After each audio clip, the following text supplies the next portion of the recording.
Good evening, sir.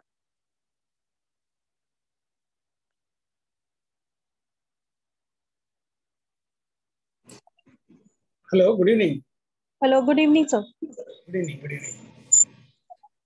Actually, I'm 15 minutes early, but Okay, no problem. Just I'm checking my, I'm trying video clarity and audio clarity.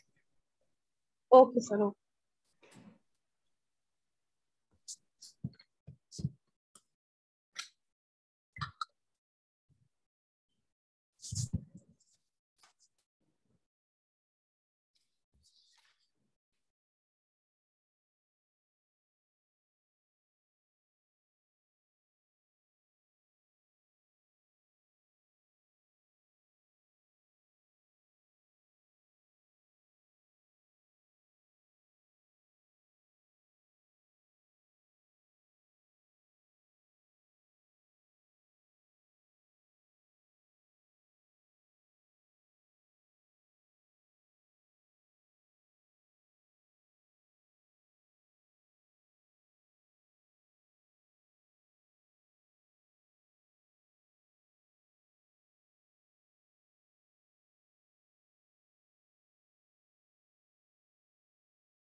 Good evening, Dr. Vishal.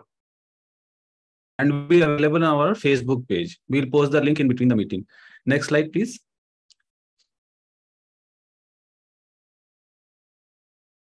So I'm handing over the session to Professor Dr. Tufan Pati sir. Sir is from Cuttack. He's the organizing chairman of this program. Sir, over to you. Thank you, Dr. Alim. And at the outset, I wish a very, very happy Raksha Bandhan to everybody. Raksha Bandhan is a very auspicious occasion. It is an occasion of trust and love and affection between brothers and sisters, brothers and sisters and sisters. It is a very much wide implication.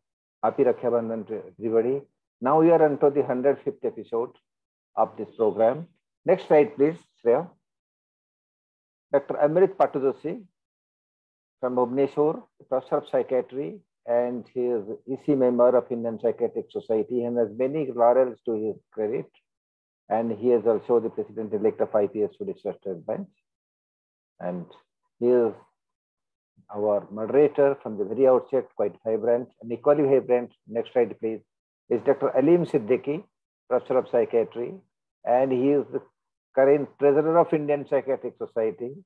All the money with him, and I don't know how much he has spent on this Raksha Bandhan. And he is also a vibrant moderator of our program. He is quite well known in Indian Psychiatric Society.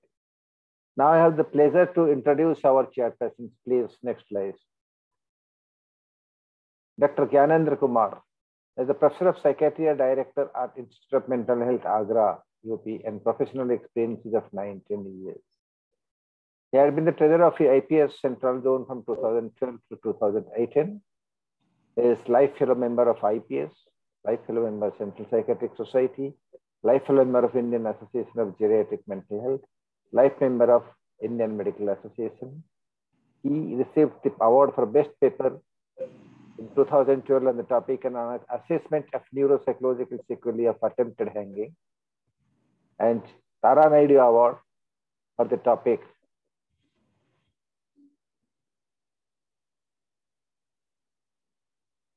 psychiatric comorbidity in born patients in the year 2014. He has received BBC Curation Award for 2019. He has got 12 publications in national and international journals and editor of Indian Journal of Behavioral Sciences, which is indexed from 2009 to 12. Welcome, Dr. Gyanendra Kumar, sir. Next, please.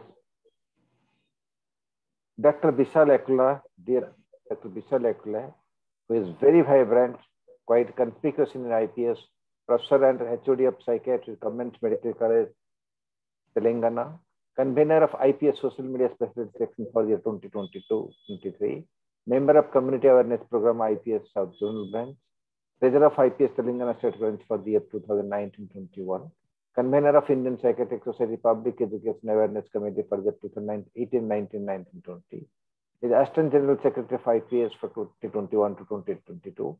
Is a convener of Indian Medical Association Telangana State Branch Community Care Committee for 2019-21. The awards he has received 3 IMA awards, all national awards, President's Appreciation Award for 2019 as Best Secretary for overall performance in national level of Indian Medical Association. Indian Medical Association Ketan Desai National Jewel Leadership Award from Government of India Niti Aayog, and he received Dr. N. Ramachandra Murthy Best Research Award in Psychiatry. And with these two vibrant moderators and vibrant chairpersons, I hand over the meeting proceedings henceforth to the chairpersons, Dr. Vishal Ekula and Dr. Gyanendra Kumar. Kindly take over. Next slide, please. We'll be introducing the speaker. Have you decided? Yes, you take over. Good evening, sir. Good evening. I request Dr. Vikas. I think I will introduce the speaker, then you introduce about the topic. Okay, sir. Okay, sir. Okay. It is my good evening, everyone. It is my pleasure to introduce our speaker in 105th Thursday Musing. Dr. Ashwin Mohan has completed his MD in psychiatry from PGI in year 2000. He has done his PG DMLE from NLSUI Bangalore in the year of 2016. He is a senior practitioner in Chandigarh having his own clinic. His major areas of interest are addiction psychiatry, forensic psychiatry, mental health policy, and law and advocacy. He is currently an executive member of Indian Association of Private Psychiatry and EC member of APSI, co-chairperson of IPS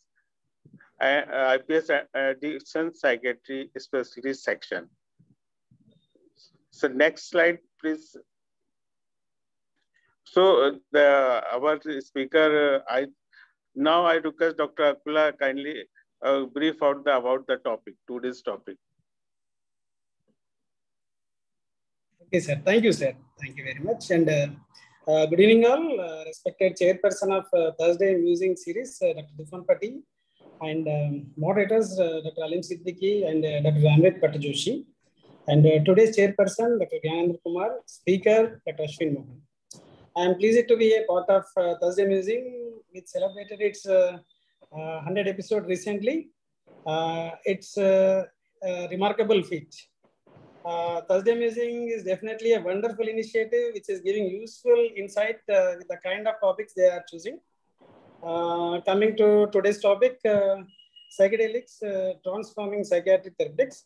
Psychedelics are serotonergic hallucinogens. This class of psychoactive drugs is indeed quite unique. Their primary effect is to trigger non-ordinary states of consciousness.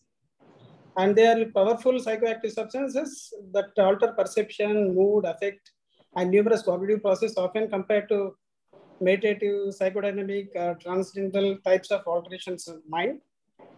They are considered physiologically safe and do not lead to dependence. In ancient India, this substance is used as a soma mentioned in Rig Vedas. It has historical significance. Psilocybin mushroom were used by the shaman in healing and in variety of religious rituals. So, and it's a very interesting topic. So I would like to hand over the topic to the speaker. Thank you so much. At the outset, I'd like to thank Dr. Tufan Pati, Amrit and Alim for inviting me for this 105th edition of Musings. I hope I'm audible and visible. Yeah. Yes, yes, quite. So, and I also thank them for allowing me to have two parts of this particular topic, giving me the privilege and luxury to divide it into two parts, because it was a difficult topic to complete in one single part.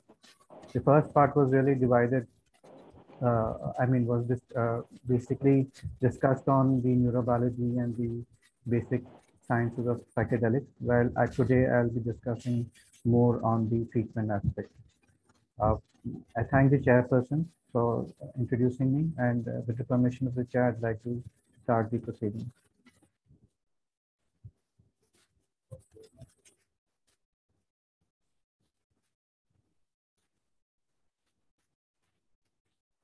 Sure, sir. Go ahead. Thank you, sir.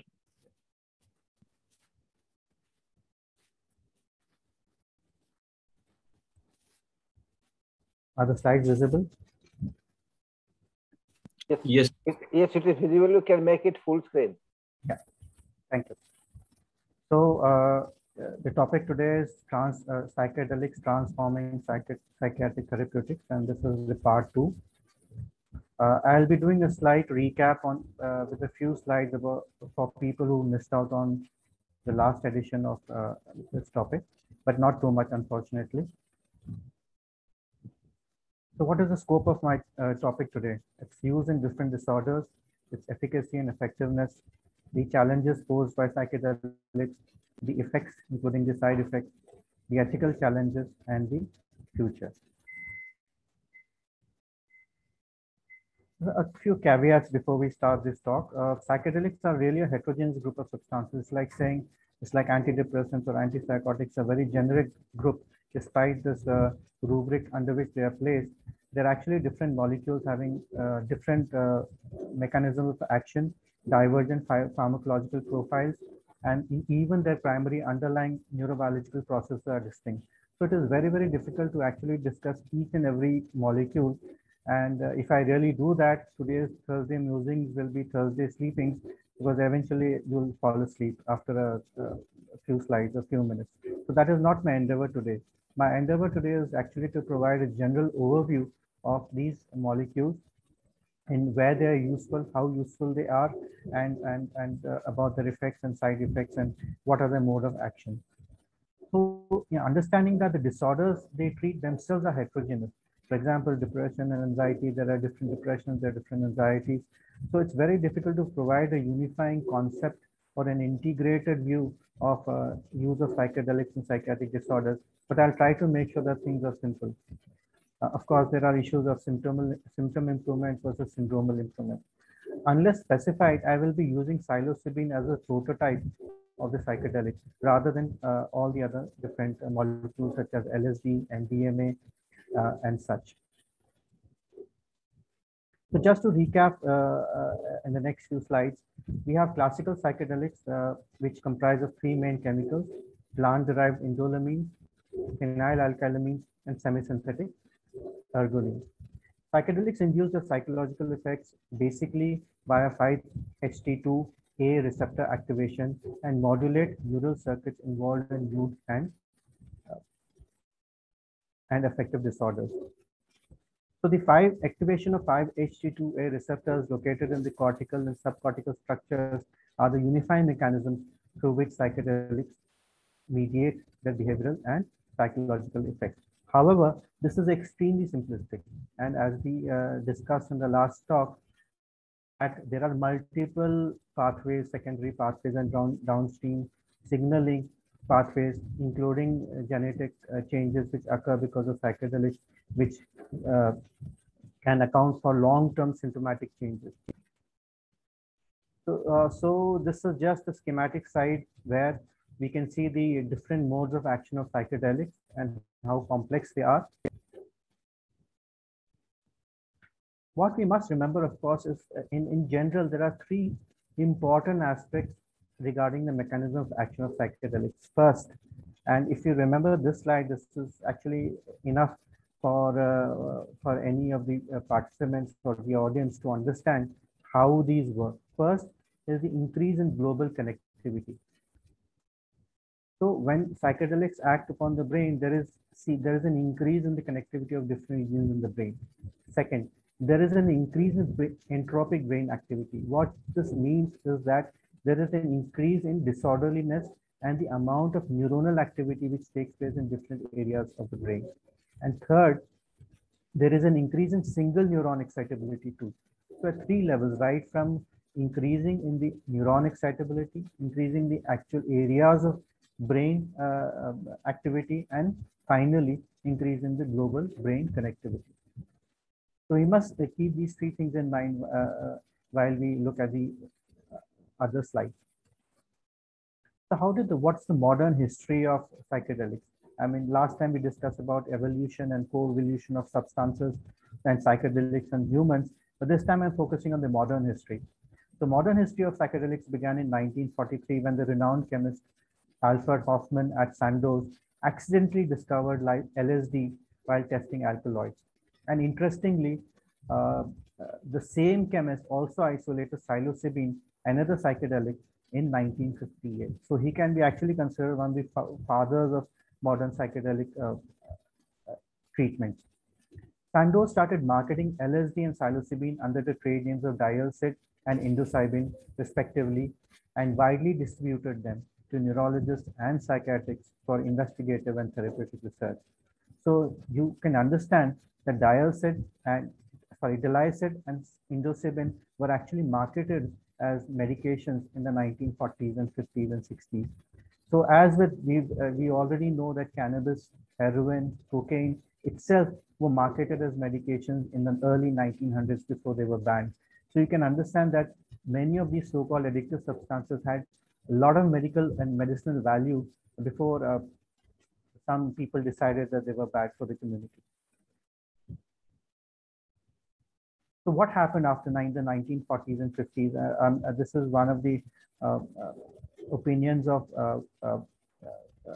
Pollen in 2018 describing what happened. But really what happened is that between 1940 and 1960s, there were about 40 to 50,000 patients who were put on psychedelics in various countries. There were more than 1,000 scientific papers which were produced and different disorders were treated. That was also a time when a large number of anecdotal and initial evidence for use of psychedelics came forward in many papers. There were celebrities who were using LSD and psilocybin and to improve their creativity. And it was a very different culture at that point of time. But in the 1960s or so, there was a complete ban on psychedelic substances, and the Controlled Substances Act took place and was promulgated in the US, and all these substances were banned. And there was a complete prohibition on research and use of these substances, even for medical purposes. So we lost approximately 40 years of our time in research in psychedelic molecules. And probably we would have learned a lot more if this ban had not come in place.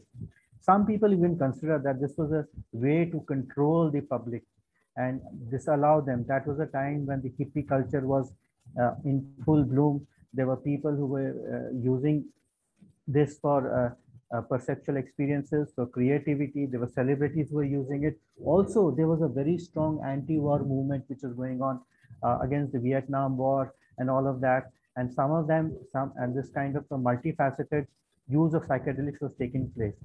So some people in power decided that enough is enough, and they started to clamp down on psychedelics, and everything came to a halt with the promulgation of this Controlled Substances Act in 1960. And after that, we know that single convention of narcotic drugs came into effect in 1961, and then everything stopped. But the last 2 decades or so, there were some people who were very interested in showing that psychedelics did have an effect. Also, the fact was one of the things which led to this kind of resurgence was the fact that many pharmaceuticals withdrew their research from psychotropics. There was very little research going on. There was a lot of risk aversion. A lot of money was spent on trying to develop new molecules, which they failed. and therefore there was not much research going on, and there was a dire need to develop new medications to treat thousands and thousands of patients of depression, psychosis, anxiety disorders, etc.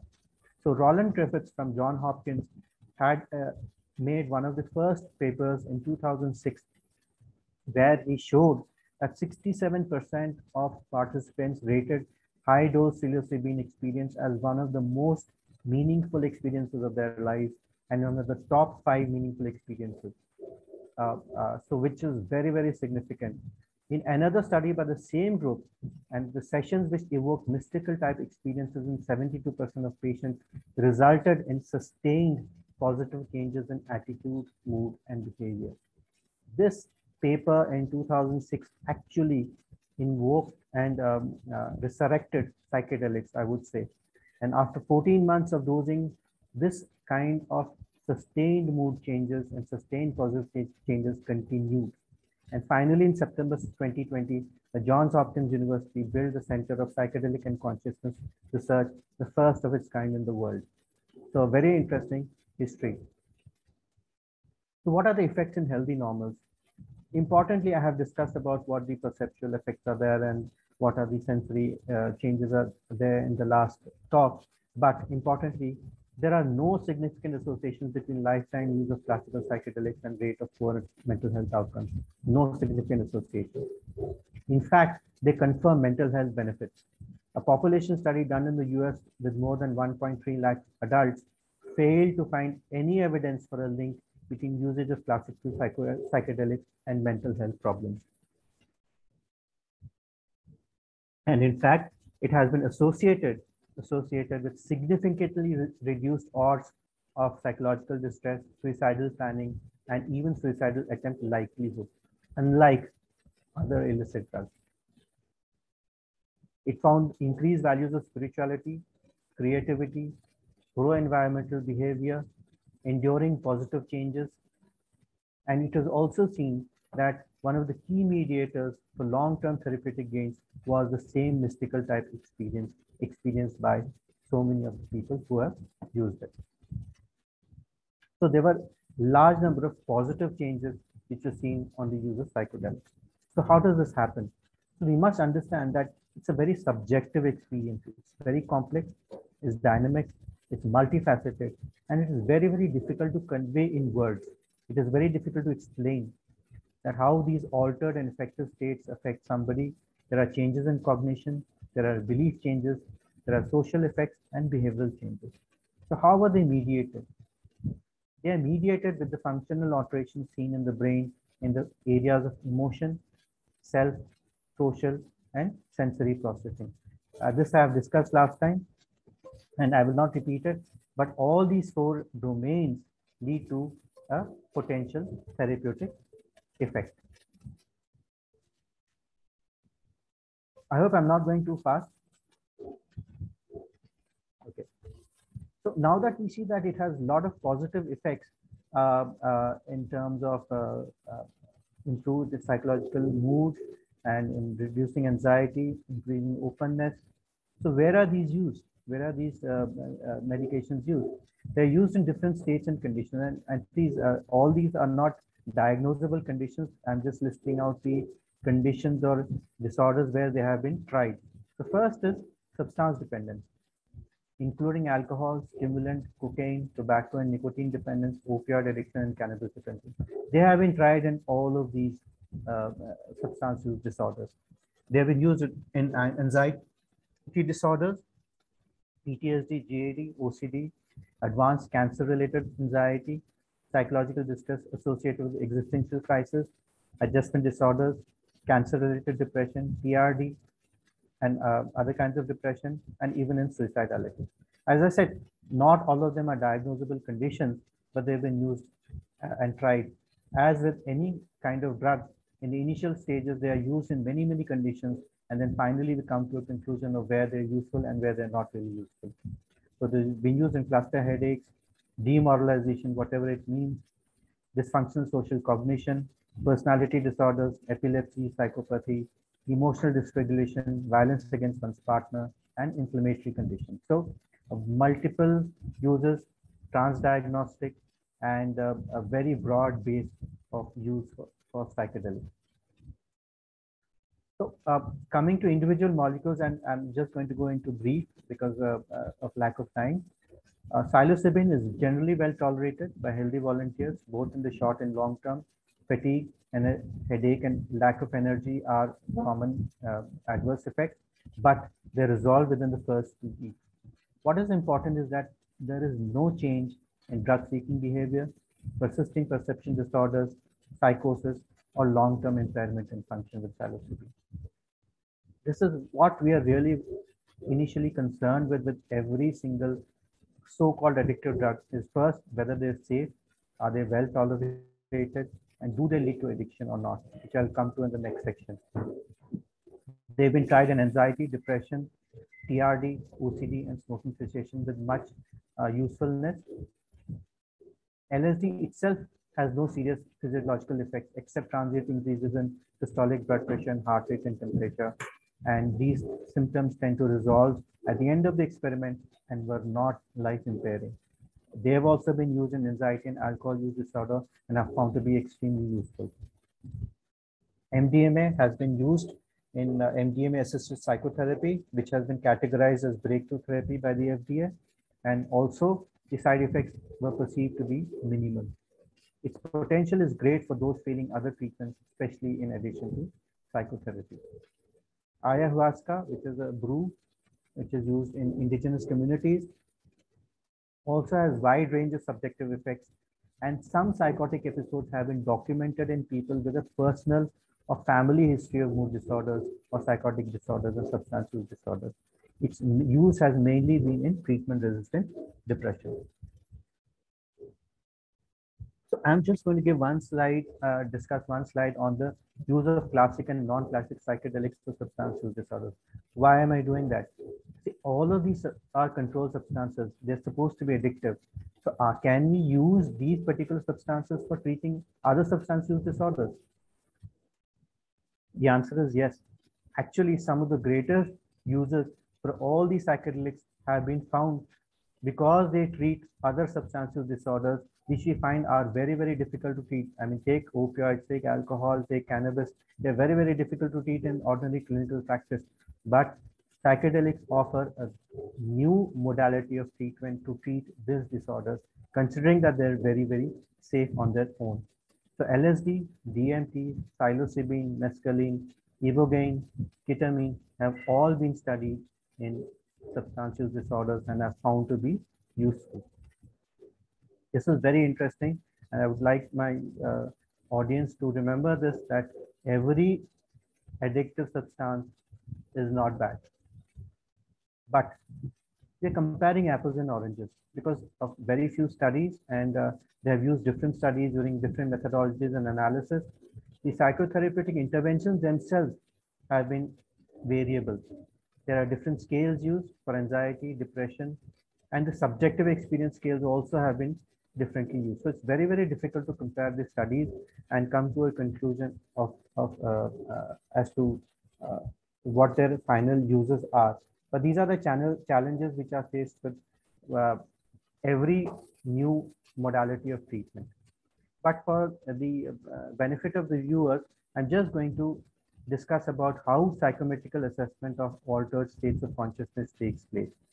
This was really problematic in early years because it's a very, very subjective kind of experience. But over the years, several psychometric instruments have been developed for assessing various aspects of consciousness. The most widely used and the one which I'm going to discuss today is the 5-dimensional altered state of consciousness questionnaire. So what does this actually measure? It's quite fascinating. And I'm sure a lot of training has to take place before one can actually rate these experiences using these scales. So what are the 5 dimensions? Oceanic boundlessness. Very colorful terms and very vivid terms, I would say. It refers to the positively experienced or loss of ego boundary that is associated with changes in sense and time and emotion. And it resembles the so-called mystical type experiences. Visionary reconstruction. restructuralization. It refers to the perceptual alterations as illusions and hallucinations, synesthesia, changed meanings of percepts, etc. Dread of ego dissolution refers to the negatively experienced negatively experiences associated with anxiety, loss of control over thinking and body, and thought disturbances, acoustic alterations, and altered vigilance. So you can see they're very different from our normal rating scales, and really requires a lot of training to understand and rate these scales for them to become actually meaningful. So what are the challenges? There are multiple confounders and biases in psychedelic trials because obviously it's just the initial stages, they're in the infancy. There is difficulty in blinding. There is lack of data on the acute and chronic drug response. There are patient biases and expectancy of the patient. There is a highly selected patient population, which limits the generalizability of these molecules. There is exclusion of patients with known risk factors, and the commonly used scales in these studies are not fully validated. So there are multiple challenges before we interpret any of the results of these trials. So how does that actually work? How do psychedelics actually work? And bear with me, this can become a little complex. I will try to explain in simple terms in the next few slides.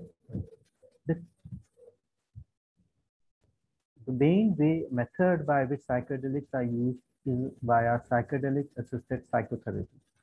So you may ask, why not just use a molecule on their own?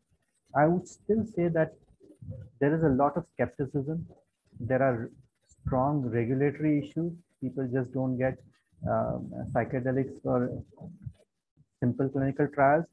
There is approval needed. There is registration of trials. There is ethical committee approvals which are needed. So all this can only be done in a very, very controlled setting. Besides that, the initial studies of psychedelics in the 1940s, 50s, and 60s were all in the context of psychotherapy. So it was a general extension of what happened 30, 40, 50 years back. And probably this is one of the reasons why this particular method of treatment was sought. There are two widely used psychotherapy paradigms which are used. One is called the psycholytic therapy, which evolved in Europe and as an extension of the psychoanalysis. The second was the psychedelic therapy developed in the United States on the basis of existential and humanistic schools of psychology. So two major forms, psycholytic therapy and psychedelic therapy. And of course, there were many hybrid forms too, which were used. So it employs three types of sessions. Very briefly, a preparatory session in which the patient is explained what the procedure is, what happens. You screen out patients with high risk factors, and there is an education about what to expect, what not to expect. And of course, there is the second session of medication where 1 or 3 sessions with moderate to high doses of psychedelics are used. And this is followed up by what are integration sessions, in which the amount of information or the experiences during that medication session is built on by the therapist. So it's a very intensive kind of psychotherapy where there is initial preparation, use of medication, and the integration. And that is the integration session where all the information which comes out is used to change beliefs and thoughts. But very little is known about the intrapsychic processes and mechanisms by which psychedelic drugs are presumed to work. We still have little understanding about that. What it is believed is that the therapeutic effect is a result of the interaction between the drug and the mindset of the patient, called the set, the external condition called the setting, and the therapist. So dynamic interaction between the drug and the mindset and the response of the patient, the external conditions, and the therapist. A three-way dynamic response.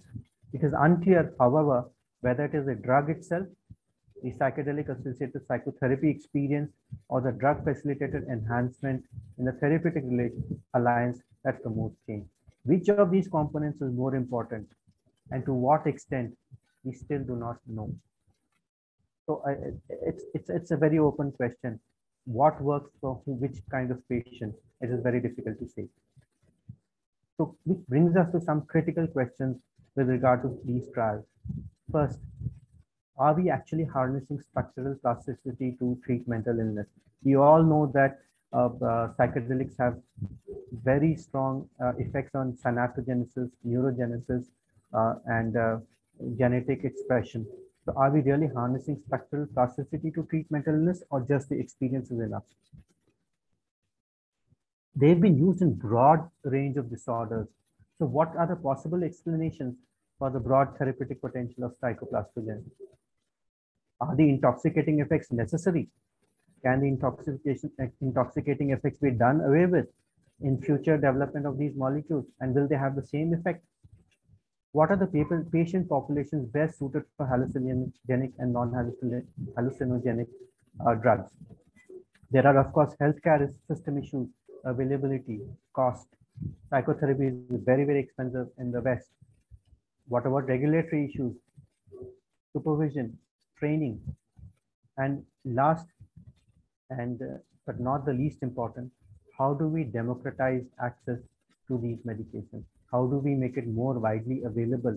What about people who cannot afford it, or people who may require it the most, but they may not find it accessible because of, say, insurance issues or such issues like that?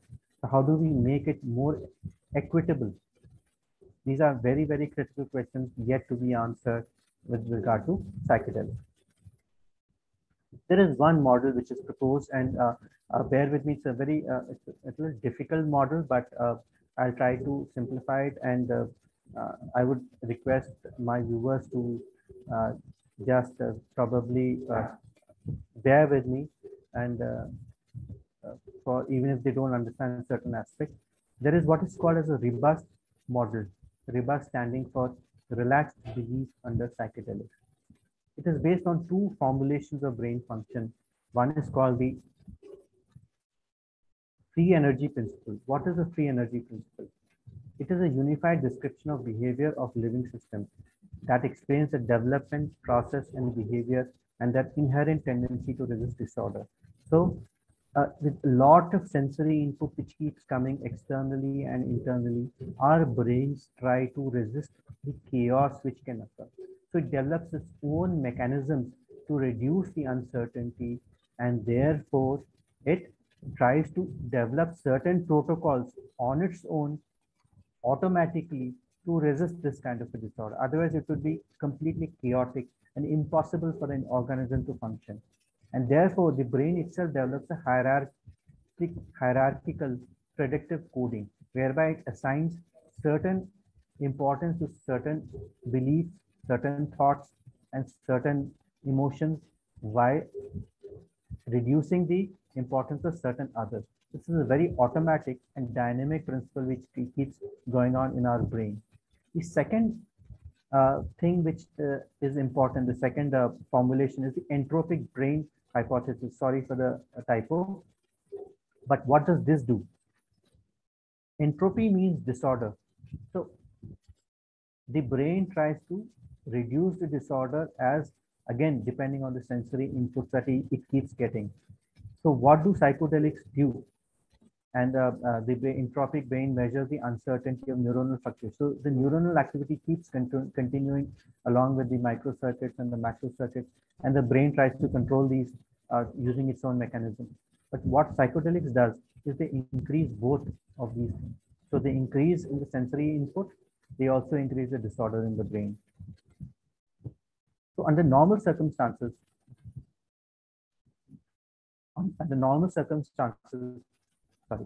our brain functions like a prediction machine, continuously aiming to explain away the income. So there are sensory inputs, and the prediction occurs. There are prior mindsets. I mean, the prior, what do I call a? I would say a mindset or prior beliefs which are there, and we deal with the sensory inputs every time this happens. Our subjective experience of the world is represented through this hierarchical model that predicts the sensory input and enters our senses. But If there is a mismatch between the prediction and actual input, a prediction error is generated. And this prediction error is modulated by precision weighting. What does that mean? Precision weighting means that depending on the kind of error, we give weightage to certain thoughts, certain emotions, certain sensory inputs, and we negate certain others. Again, a very automatic process. This actually leads to cognitive biases in our brain. And this is one of the models which is proposed to show that there are cognitive biases in our brain and errors in thinking, which leads to many disorders. But that is not the topic for today. So what actually happens? If I may, there is a lot of sensory input, which leads to prediction errors, and the brain keeps predicting, and there is a dynamic change. And every time there's an input, there's an error, and the brain keeps making predictions. So based on that, it tries to maintain a kind of harmony or homeostasis every time there is an increase in sensory input. That is what we do normally in wakefulness.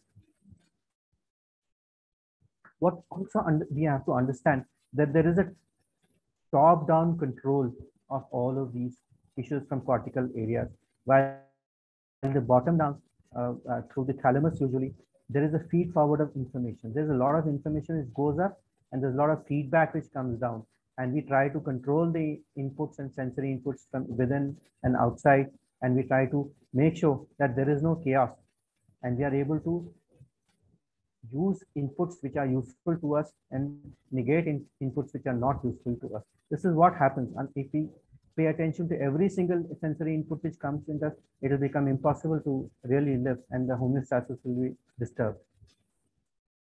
So what do psychedelics do?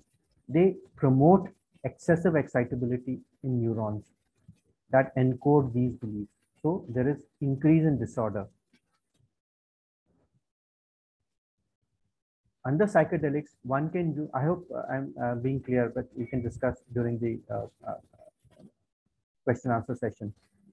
Under psychedelics, what happens is that the global brain function enters a mode which features a lightening or relaxation of these precision weighting and allows for a revision of these prior listening. So there is an increase in information, and the control by the cortex is reduced. Simply put, it potentially helps to account for the therapeutic efficacy of psychedelics. So according to the robust model, that is relaxed beliefs under psychedelics, disorders such as depression and OCD are, for example, are characterized by maladaptive hypertriad, fixed and rigid beliefs that they are resistant to change, such as an overly negative self-image or recurring compulsive thoughts like people don't like me, so I'd better avoid social situations. These priors in turn exert a strong top-down effect, and they're very dominant in our consciousness, and they actually prevent other thoughts from coming into consciousness, which might actually change their beliefs and emotions and actions. But the priors, which are prefixed thoughts, prevent us from doing that. These maladaptive priors are resistant to change because one of the key characteristics of depression is excessive rumination in a self-reinforcing pattern. So that pattern keeps occurring. There is a maladaptive prior, and which does not allow other thoughts to come. So these are all technical issues, but what is the experience from a patient? It was like when you defrag the hard drive on your computer. I experienced blocks going into place, things being rearranged in my mind. I visualized as it was all put into order, a beautiful experience with these gold blocks going to black drawers that would illuminate, and what I thought, my brain is being defragged. How brilliant is that? So this experience actually captures what I was trying to explain technically, is that everything seems to fall into place once you have a psychedelic experience. And this is just to illustrate what actually happens. So this temporary loosening of maladaptive priors by increasing the disorder actually makes people more open to new beliefs and insights that may be offered in a therapeutic context. So what happens is that people become more open to new beliefs. They're open to changing their cognition and their belief system. And these insights which may occur during the therapy itself, actually lasts for weeks to months. It's not short acting. Along with loosening of these prior beliefs, psychedelics also directly offer a new experience of connectedness and self-transcendence, which again changes these beliefs. So, changing of belief and changing of cognition is basically the method by which psychedelics act. It also induces a strong prediction error that counters the previous belief and may lead to changing of the mental schema of the person.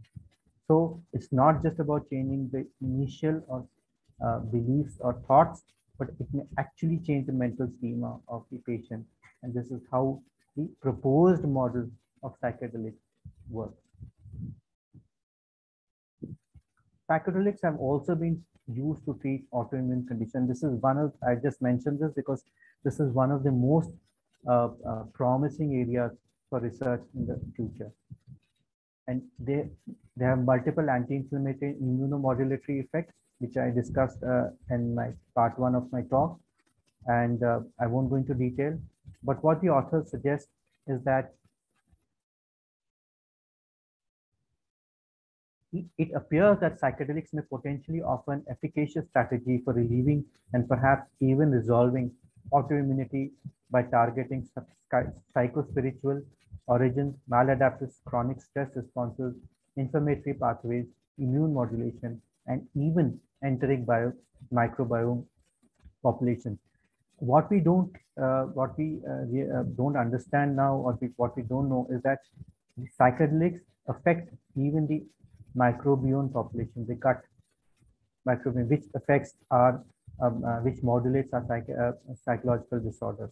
So what is important is that psychedelics even modulate microbiome apart from having anti-inflammatory and anti-immunomodulatory effects. This is one promising area of research. So coming to other important aspects, what are the potential adverse effects of psychedelics? Hallucinogen, there are hallucinogens, of course, so they cause hallucinations, their abuse liability, the dependence, do they have continuous perceptual disorders, persistent perceptual disorders, what about the toxicity, neurotoxicity, and other physical symptoms? The answer is no. These potential adverse effects of psychedelics really do not occur. What do I mean by that? Psychedelics do not conform to other types of dependency. There are very few hallucinogen users who experience an inability to cut down or control use. Most people are able to do it. The vast majority of hallucinogen users do not transition into dependence. Vast majority do not become dependent. And I would like my viewers to read, understand, and remember all this, because it's very important. I'll come to later. Research has repeatedly shown that psychedelics do not cause dependence or compulsive use, and their effects are not universally euphoric. They can be dysphoric. Tolerance develops quickly, cannot be overcome at dose escalation, and there is no known withdrawal syndrome. Very important facts about dependence that one needs to know. What about abuse liability? It's much low in comparison to other scheduled substances. Although psilocybin has some limited potential for abuse, but the word abuse itself is very vague and ambiguous and can be interpreted in many different ways, but it has some limited potential for abuse. They always score consistently low in their abuse potential. And what is an important trivia for you is that it carries a lower risk of dependence than caffeine, and being among the lowest risks of death of all major substance use categories. They don't cause death. The harm to self and others is very low. Serious mental health issues are negligible, including suicide and psychosis, are very rare, can happen, but very rare. And this risk can be reduced by psychiatric screening. If you rule out persons with a family history or a prior history of, say, psychotic disorders, the chances of having psychosis are low. Actually, with this screening, No psychotic episodes have been documented in modern clinical trials, not a single one. Psychedelic therapies can reduce suicidality and may actually be a buffer against suicidal attempts. So we can see that there are multiple uses and benefits of using psychedelics. There is no neurotoxicity or long-term cognitive deficits. There is no overdose toxicity. However, overdose deaths have occurred due to ingestion of very, very large doses or by mixing psychedelics with other drugs and alcohol. So if you have polysubstance use and polysubstance dependence, probably there are greater chances of an overdose death, but not on their own, they don't. So what are the very important ethical questions which arise? These are important to address. When do we do a psilocybin trial? And firstly, very importantly, before doing a trial, we must understand, does it have clinical social value? Is it scientifically valid? This is true for all medications, of course, but considering the controlled regulated use of psychedelics, it is important that these are addressed robustly. Is psilocybin administration a therapeutic or non-therapeutic procedure? Are we using it for recreation or not? Does it pose a risk to patients? Will research participants be selected fairly? And what about informed consent?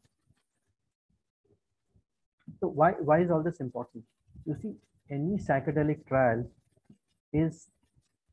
involves a potential change in personal identity.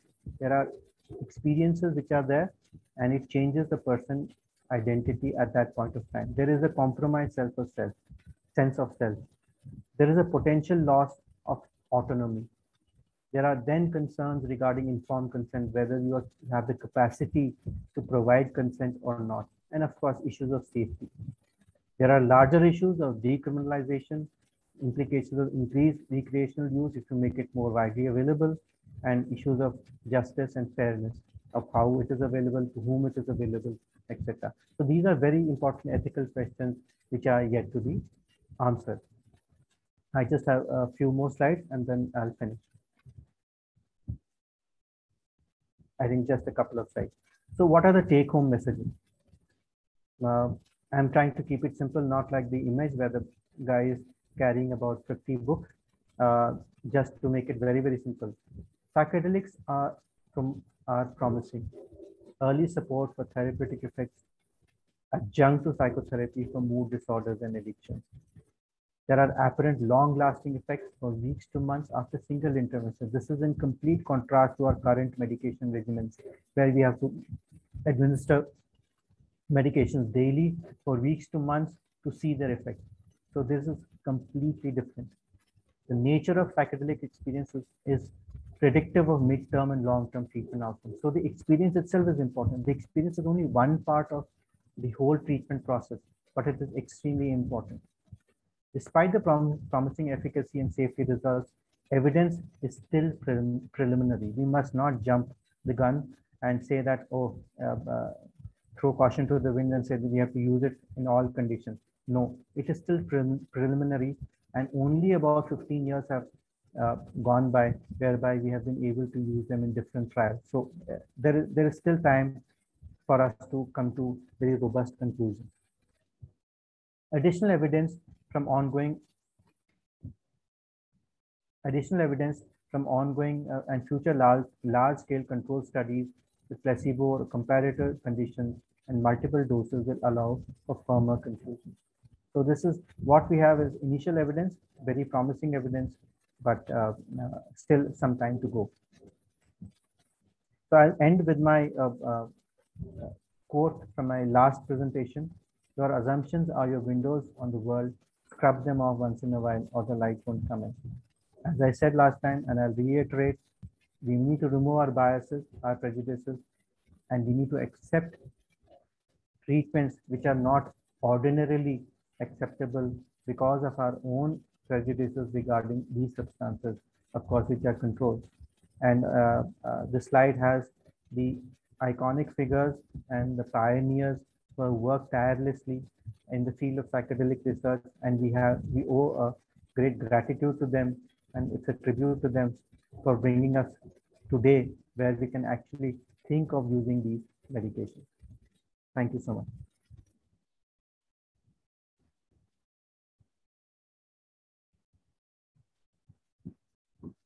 Thank you so much, sir. Thank you so much. Over to chairpersons for the opening remarks. This was clearly evident in today's presentation. Dr. Ashwin Mohan's derivation. I'm audible? Yes, please. Dr. Ashwin Mohan's derivation on difficult topic is indeed lucid and informative. And in the words of late Daniel X. Friedman, who is one of the pioneers in LSD research, noted basic dimension in behavior during LSD states. The capacity of mind to see more than it can tell, to experience more than it can explicate, to believe and be impressed with more than it can rationally justify. To experience boundlessness and boundaryless event from the banal to the profound is referred to as a pretentiousness. So it's a very interesting topic. And I thank organizers for this opportunity.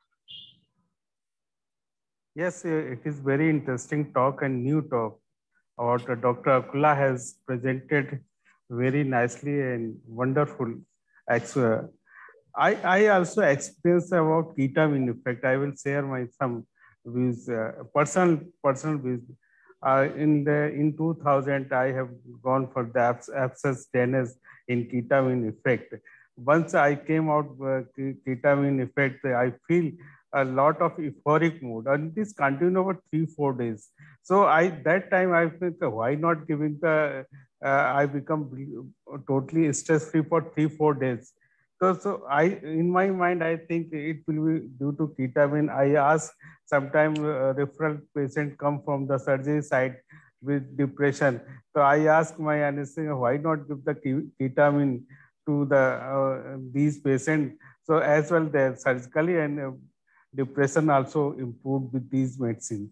So they are not addictive, but they have also have use in the neuroplasticity. So Dr. Akula, can it also help in the increasing the cognitive function or work in the dementia and other things? Dr. Ashwin. Dr. Ashwin, sorry. Sorry, what was the question? So because psychedelics also have the role in the neuroplasticity, can also increase the cognitive functions. Yes. So you're right.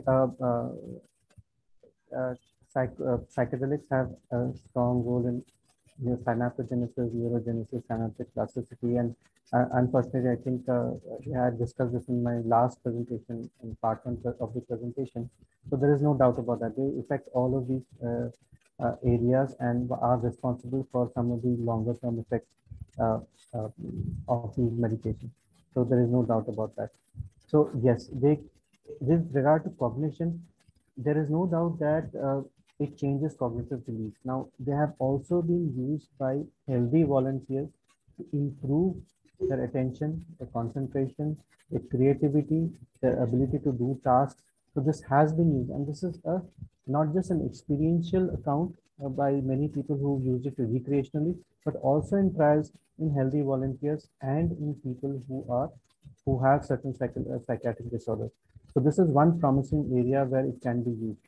There is also a proposal that synaptogenesis and neurogenesis, because of its effect on synaptogenesis and neurogenesis, it might become a potential use for cognitive impairments such as in dementia or other disorders of the elderly where there are cognitive deficits which are present. So this is one area again where there is a potential use. But right now the focus is obviously on some of the more common psychiatric disorders such as depression and anxiety. Any question from the audience? Yes, sir. There are many questions in the chat box, and I will request Dr. Vishal to help me there because Dr. Amar leave urgently. Okay. So, sir, if Ashwin sir, if I may start. Yeah. Suppose there is the concept of pathway of care. The patient gets some symptoms, then he is brought to us via through medical, certain other subspecialties, then to psychiatry, then we treat, then patient recovers or worsens or some new symptoms emerge, and there is a long-term progression of illness. So in this pathway of care, how are we going to see the psychedelics helping us, and what stages of illnesses? So what we must first remember is that they are still not approved therapies. And we still have some way to go before they become approved. The important thing with, and suppose let's, for example, for the sake of simplicity or for sake of argument, they're approved. What they offer is that they offer an alternative mode of treatment where our traditional medications may fail, although there are many people who advocate that this can actually be used in the initial as a first line of treatment too. So if we say that they're already approved, they can actually be used, but they have to be used in a very controlled setting. Right now, our bias is that these medications have potential for abuse, they have potential for causing dependence, and therefore a very controlled and strict regulatory environment is required for the use. Where that is provided, how much that is provided is a matter of argument, and how much it should be done is also a matter of argument. So we don't still know what is the status of these medications currently. Once they're approved for certain treatment conditions, we can answer that question better. Right now, there are also no comparative trials at all between, say, psychedelics and SSRIs and things like that. So we really don't know which is superior, one is superior or the other is superior. So it's a very difficult question to answer at this point of time today. Okay. So, sir, what are there any trials in India, and what are the current trials that are going on? So there are no trials in India, but what I can say is that a lot number of us have patients who have tried LSD, MDMA, ice, and magic mushroom. My question or my request to the psychiatrists who are listening here is, don't dismiss them. Find out what they've experienced, what benefits they have actually got, what are the adverse effects they have had, before we just dismiss them and say ye band karo, wo band karo, se ye fayda nahi, se nuksan nahi. If you know the background behind it, you might actually be able to use some of these things anecdotally, and you might find that patients have actually gotten better despite your treatment, and they benefit from the use of LSD or something like that. So don't dismiss them. Understand their experience, understand their long-term experience and short-term experience, and maybe you'll gain more insights than the patient. So no trials here, but in the US currently there are 300 trials which have been registered for psychedelics. So there is huge, extensive work which is going on. 300 trials is not a joke when it comes to controlled substances. Absolutely, absolutely. Dr. Vishal, would you like to ask any question? When Dr. Chaudhary is asking, psychedelics are generally considered physiologically safe and do not lead to dependence. Then what was main reason for discontinuation? He's asking, Dr. Chaudhary is asking. Okay, so if I can answer in one line, the main reason for continuation is political. Discontinuation is political. Is control, is that some people in power believe that these substances are bad, because when you ban something, it is very easy. When you have to remove the ban, it takes a huge amount of effort and huge amount of so-called evidence and to show that there is something which is not happening. So what happened was that, as I said, in the 1950s, 60s, there was a lot of hippie culture and increase in use of mushrooms, psychedelic psilocybin and LSD, which led to a phenomenal increase and of these recreational substances. And a lot of public started feeling that this has gone beyond normalcy.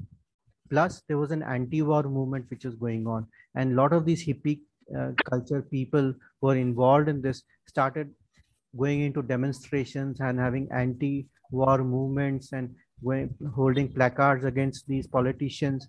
And then what happened is that finally, it is very important to understand that within 3-4 years of this happening, the government decided that it should be banned. So it was seen as probably regulation and control of this kind of anti-establishment movement as much as an increase in recreational use of these substances. Mind you, there was no proof of misuse, dependence, adverse effects, psychosis, or other things. That was not done. These are the other political reasons for the ban of these substances. So, sir, does it make the people more open-minded, or the open-minded people were experimenting with it? Yeah. So it's a very good question. It leads to an increase in open-mindedness, whatever that means. It leads to probably incorporation of different beliefs, different theories, different kinds of cultures. What is important is that, which I have not mentioned in my talk, is that it also leads to changes in political dispensation. I mean, that is one of the earlier trials, earlier effects of psychedelics, changes in political dispensation, political thoughts, reduction in authority, and all of that. So yes, probably openness in many areas, but openness here too. So changes in political thought. And sir, as you mentioned, this loosening of priors and this thing. So basically, what we are talking about, the cognitive inflexibility, and we are targeting some part of cognitive inflexibility, and then supporting it with therapy or other medications. Correct. Correct. So there is obviously we know that cognitive inflexibility is one of the hallmarks of many of our disorders, such as depression and OCD.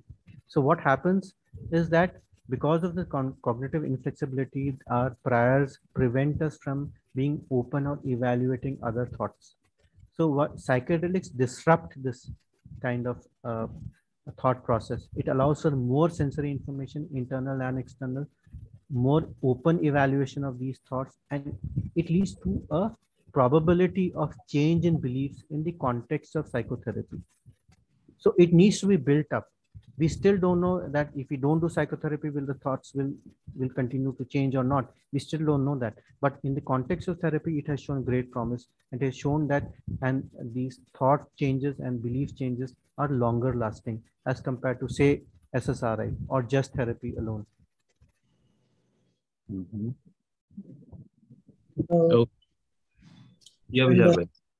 And Dr. Kishore is asking one question: role of psychedelics in adults with autism and ADHD. So no studies on ADHD at all, but autism has been studied in a few trials. And one of the reasons for that is that autism is also associated with these kind of priors and cognitive inflexibility. So one of the proposed uses can be in autism, but I am not aware of any single study done in autism as of now. And Dr. Tirthankar Dasgupta is asking, is there any role of psychedelics in PTSD-like symptoms? Does it affect learning mechanisms? Yeah. So MDMA has been characterized as a breakthrough therapy by FDA. What it means is that it's considered as one of it got early approval for conduct of trials, and it has actually shown to be extremely useful because these perceptual changes and we know what happens in PTSD, flashbacks and other issues, and there's a constant rumination of the past. MDMA is actually shown to have extremely large benefits in psychedelic assisted psychotherapy, and probably I am quite sure if once the phase 3 trials results are published in the next couple of years, we might find it to be one of the treatment modalities for PTSD. Unfortunately, for other disorders too, we probably might take longer period of time, but I'm sure that we should not deprive our patients this modality, considering that they're very, very safe and they don't actually have major adverse effects. Sir, how would this compare with the pentothal assisted interviews that some people have been doing? So I would presume that the mechanism is similar, but I am not sure whether pentothal interview can lead to long lasting changes, or if pentothal itself can lead to any synaptic changes or neurogenesis. I don't have any information on that particular aspect. So whether it is restricted to those interviews only, or it has much larger or longer effects, I do not know. So it will be difficult to compare psychedelics with pentothal interview. But if you look at the mechanism of so-called dissociation or altering the state of consciousness to bring out information which is so-called repressed or not forthcoming, then yes, the mechanism is similar. But here we must understand is that in psychedelics, during the mechanism of during the session of medication intervention, the therapist does not talk to the patient. It is completely free. Patient is allowed to think, feel whatever he wants to. There are no leading questions. There is no information gathering. There is no writing down of whatever is happening and then building upon that. He's completely free. So it's just an experience. And after that, the information is gathered. And so regarding this longer lasting of the effects of psychedelics, so is it a generalized universal phenomena, or it is in some people? And if so, suppose if a pharma company, there was a question in the chat box that if someone wants to launch it as a medicine, so that means it will be sparingly dosed, and how would it turn out? Okay, so the first part of the question was related to, I didn't get the first part. The first part was it is usually, is it usually a longer acting? Yes. Yeah. So it is definitely longer acting, and in most studies, the long-term studies which have been done, they have seen sustained effects with almost all the psychedelic substances. To what extent and in which dimensions and which domains is yet to be ascertained, but most of them have shown sustained effects over periods of time, sometimes months, and sometimes even beyond a year. So it's actually fascinating why 1 or 2 or 3 doses of a particular drug can cause such longer lasting changes. And one of the models which I explained of robust, relaxed beliefs under psych actually can cause sustained changes in the mindset and the mental makeup, which can lead to a permanent change in these areas, which can last for a longer period of time. Now, the second question, of course, is that there is a debate on whether one has to do it in full doses, higher doses, or micro dosing. Now, because these substances are not available very clearly, there are many normal people who use micro dosing over periods of time to enhance, not remove the disorder, but to enhance their normal functioning. So micro dosing has been now continuously used by people for 2-3 days, 4 days, every week, and then they have also shown to have benefit. But micro dosing has not yet been studied systematically. So does it? It is sounding like that a person's personality is slightly changing because of this. Yes, so that is the major risk. That is one of the potential side effects. That we do not know if a person will change into something else, or he will become an original person what he was before all these things happened. That is still an unanswered question. So we don't know if we are going to change personalities, then what is he going to turn into? Better, worse, in what areas? Still don't know. But the potential for removing disorders is still there. Thank you. Vishal bhai. And one more question from Dr. Tirthankar Dasgupta. He is asking, considering its mechanism of action, is it near comparable to ECT so far as therapeutic benefit is concerned? That's a difficult question to answer. Completely different mechanism of action. And of course, ECT has to be given over many sessions for it to show improvement. it's very difficult to answer that question. How can it be compared to, say, ECT? If you're looking at global changes in neuronal structure and neuronal function, maybe at that level, yes. But beyond that, very difficult to compare. Experiences are completely different, actually. Okay. And sir, in your personal opinion, which psychedelic should be marketed in India, if allowed? See, in my personal opinion, mushrooms, psilocybin or magic mushrooms are easily available and ubiquitous actually, and available in all continents, as I mentioned last time. So they could be easily harnessed for therapeutic purposes, no doubt about that. And they're considered to be extremely safe. Low dose LSD, easily synthesized, and again, very safe, available too. And we know from anecdotal evidence from people who use it in metropolitan cities that LSD is used easily, made easily and available easily, sorry. And so these two probably hold the greatest promise. And these two have been the most researched too. While MDMA, I'm not sure how common PTSD is in our country. And this is, again, we've had debates earlier whether PTSD is a Western concept or not as compared to Indian concept. And while MDMA, ayahuasca is actually more as a substance used in indigenous Indian communities in the US or South America. So I think LSD and psilocybin are the most promising candidates. Okay. Vishal bhai? See, one point I'd like to add, ketamine is also a kind of a psychedelic, and it has been now approved for treatment-resistant depression. But it has been used separately. It has never been used really in a psychotherapy-assisted ketamine treatment. This is one very promising area of research where if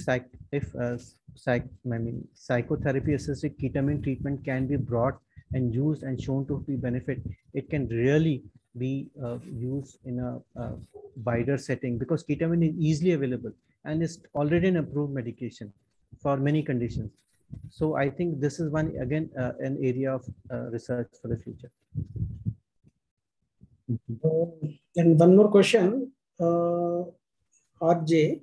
So in a lifetime, would there be a limit to how many times psychedelics can be administered? Limit. So limit.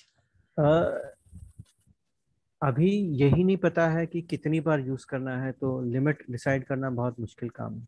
But what has been seen is that few doses are enough for sustained changes. But will the change wane after a period of time? Will we return back to that original condition of the disorder? We don't know. Second, what are the booster doses which are required? How frequently? How much? Lower doses, higher doses? We still don't know. So it's very difficult to put a limit on the number of doses.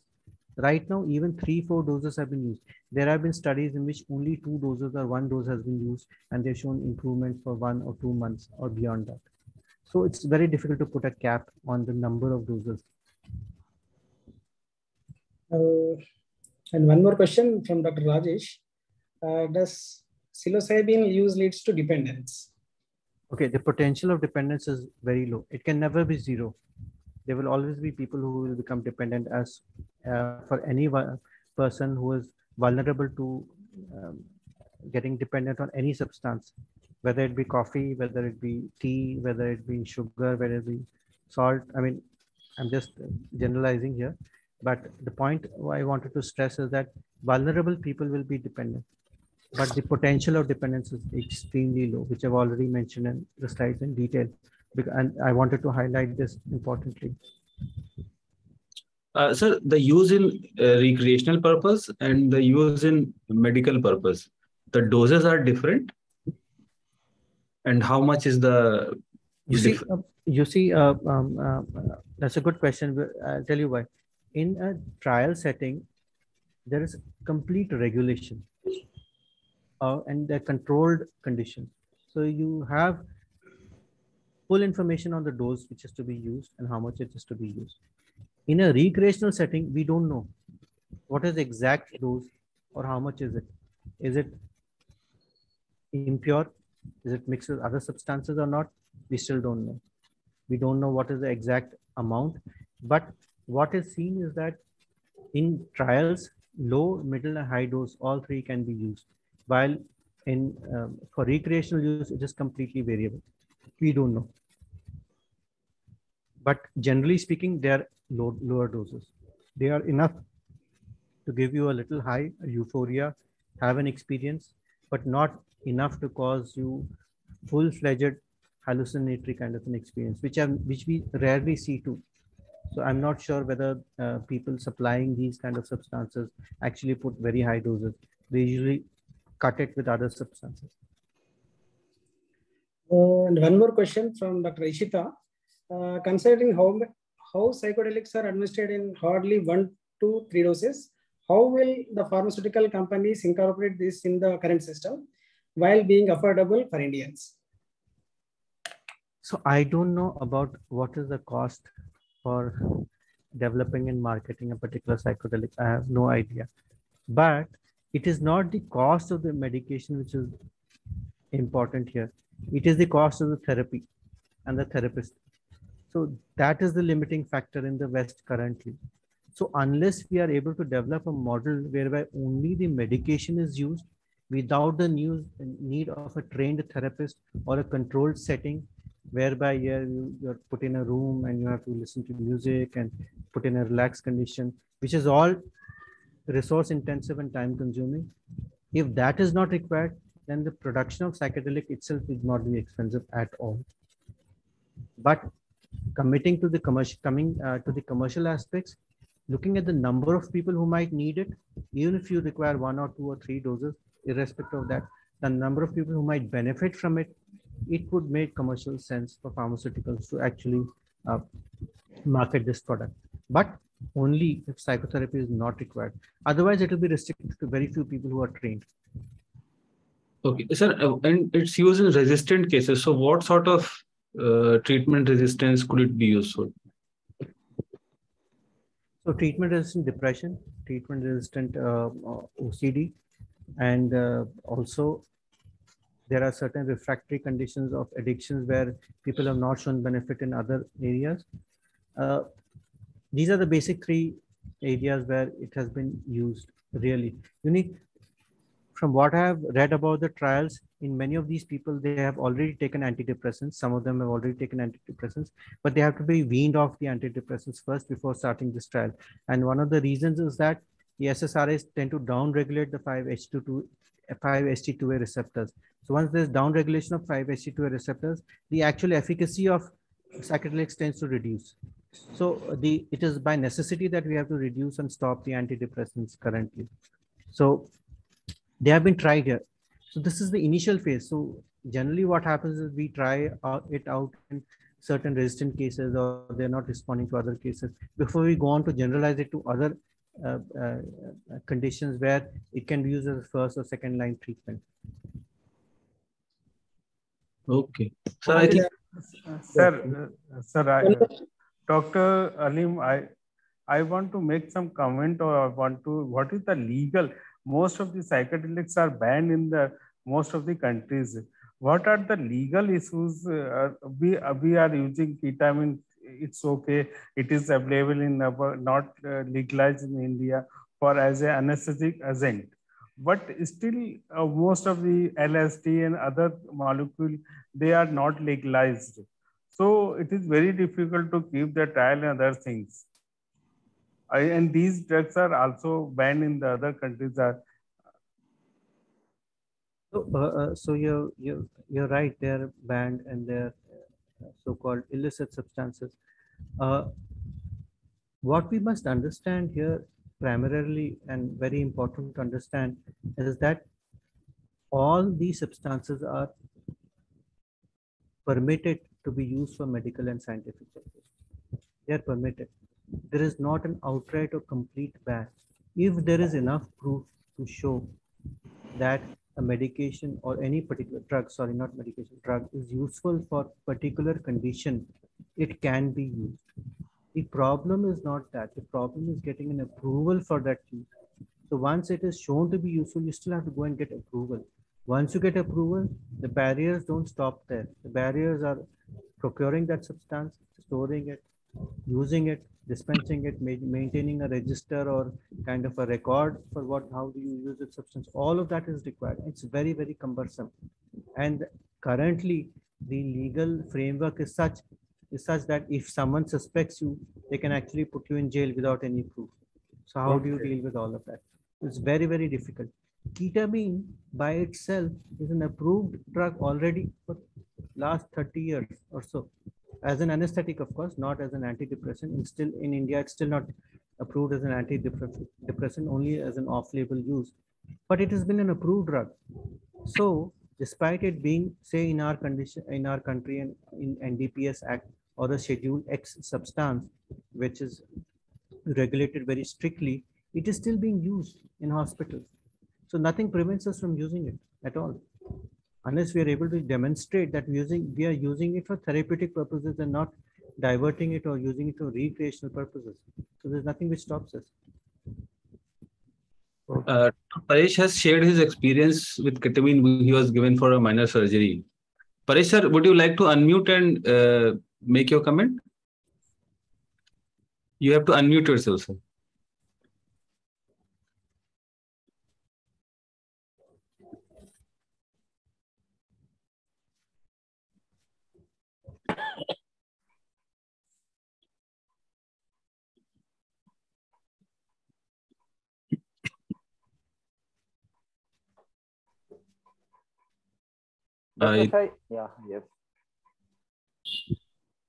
Yeah, Paresh sir, yeah, you can make it now. Can you hear? Can you hear me? Yes, sir. Yes, sir. We are here. Before around 5 years, I was given ketamine anesthesia for abscess. And when I came out, it was really pleasant experience, as if I am walking in this and golden white light was surrounding me. And I was able to move myself again. So at one place I was standing and I was watching other Paresh was going in some other places. And it was very pleasant experience. And again, I talked to my anesthetist. Is it possible for me to take it again? Just he laughed and didn't give any answer. So this was really good experience. I would like to take again if legally it was permissible. Thank you. Yes, sir. Yes, sir. I also experienced in 2000 for the abscess drainage in ketamine effect. And it effect is last for 4 to 5 days. I feel I am the very much euphoric effect. Okay. It was, in my case, it was clear around within 1 hour. I was almost normal within 1 hour. So. I would like to compliment both our seniors for actually coming out and honestly expressing their experience with regard to ketamine. This is what happens. Sometimes we don't even listen to what are the beneficial uses of such molecules. And of course, this is in relation to ketamine, but we need such more voices to come and express themselves to actually understand what the benefits are. So it's not about just recreational use. I'm sure they must have experienced other changes in their condition too, whether it be mood or whether it be other areas. Okay, thank you, sir. Then comments from chairperson and then final comments by Tufan sir. And one question, Halim bhai, one question. Yeah, and ketamine from Dr. Sutikshan Vasudeva. Ketamine is also used in status epilepticus. Can it produce or cure the psychiatric disease if coexisting? It is useful in many psychiatric conditions such as depression, because this is a very, very general question, because which psychiatric disease are we really talking about? If you are going to mention depression or anxiety, it's a separate thing, but it's a question which is virtually impossible to answer unless you know what is the disorder we are treating, what is the condition of that patient during that point of time, and whether he's better, worse, treatment resistant, etc., etc. So there are too many variables here to answer this question rationally and logically. Okay. Okay. Sir, first of all, I am thankful to Dr. Tufan Pati, Alim Bhai, and Dr. Ashwin and Dr. Vishal for giving me opportunity for chairing this wonderful session. So all the topics in the psychedelics are very new topic. It is covered nicely and wonderful talk by Dr. Ashwin Mohan. Dr. Vishal, over to you. And I would like to thank Tufan Pati sir and Dr. Alim Bhai and Dr. Amrit Bhai and Dr. Ashwin Mohan and Dr. Jnanendra Kumar sir. Thank you for giving this wonderful opportunity. Thank you very much. Tufan sir, your comments and you have to say vote of thanks also. Okay, thank you. We initially decided that I won't speak too much of things, just convey the greetings of Rakhi and the brothers who are here. They may be pestered by the sisters, and some sisters might not have joined.